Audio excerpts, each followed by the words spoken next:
We've been talking all morning about the fact that tonight is the summer bonus deadline for the Tri-Hospital Dream Lottery. TriHospitalDream.com is where you can go to check out all of the amazing prizes. But where does that money go when you purchase your ticket?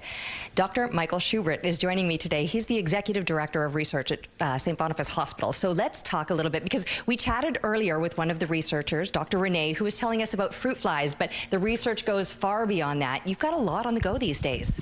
Yeah, our research center has three major areas of basic science focus. One is on cardiovascular disease, one is on neurological disease, which you heard a little bit with Dr. DeVille, as well as functional foods and bioactives. And those are foods that have medicinal benefits above and beyond their nutritional benefits. Trying to understand what's in the food that works, how does it work, what is it good for, can we get that out into a form that's easier to take, for example, and make sure that those deliver benefits, and with a focus on foods that are grown here in Manitoba as well. I love that. And we were just talking off camera about one of those things, because obviously if you can take a food, that's great.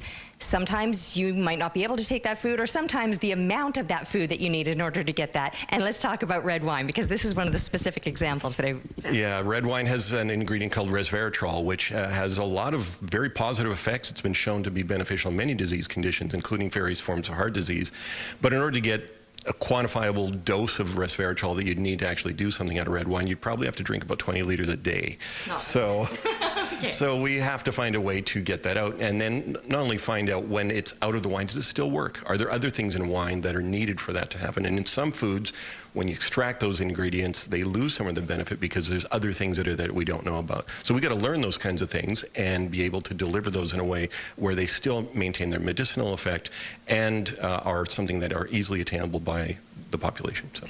This is the kind of research that is not just fascinating, but ongoing and in so many different fields, all happening through the dollars that you spend. So with the summer bonus deadline tonight, you're gonna wanna get online, buy your ticket, support research like this, support programs like what we told you about earlier this morning. So TriHospitalDream.com. Keep up the great work. You're doing amazing work over there at the research labs, and we wanna be able to keep that happening, and it's through your donations and your purchasing of the tickets that this continues on.